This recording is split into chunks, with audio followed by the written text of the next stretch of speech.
I'm Kim Grissom. I am a high school instructional coach at Indianola High School. I used to be an English teacher. I taught high school English for about 13 or 14 years. This is my third year as an instructional coach. And so now I work with all of the different teachers in my building. I'm not content specific. And we follow the Gym Night model. So it really is about any teacher who is looking to work on a professional goal can come work with a coach. So we're strictly voluntary, I guess.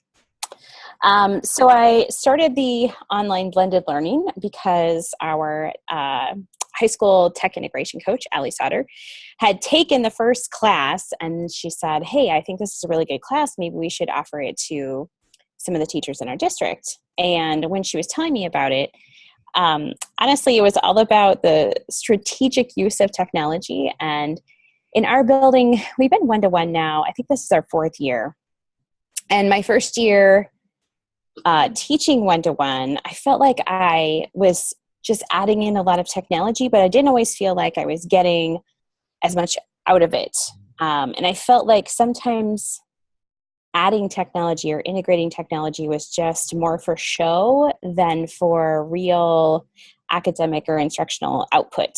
And so I was really intrigued by what Allie was saying about this whole idea of thinking strategically about when and how you use technology and using technology to carve out time for your face-to-face to be able to do things that you would have struggled to do before.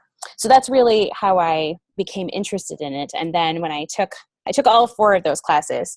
So we just finished the fourth class this fall. And I don't know, it's been a really interesting journey because I've learned a lot about how to use technology, but also how not to use technology, which I don't think I was expecting that out of a blending and flipping class. And I think that's one of the sort of obstacles that I have to overcome with the teachers in my building is there's still that question of, is technology really good for kids? Is technology not good for kids? We see a lot of negative impacts with kids. Either they're actually addicted to devices or they use technology as a distraction in the classroom rather than an academic tool. And so a lot of teachers are still struggling with that idea of, is this something that's really good for them? And how can we use it in ways that are positive and not allow it to become a negative? I also think there's a lot of fear around this idea of online learning. And is that good for kids? Is that good for teachers? What does that look like? There's a lot of uncertainty. And there's a lot of changes in education right now, and nobody really has a lot of solid answers.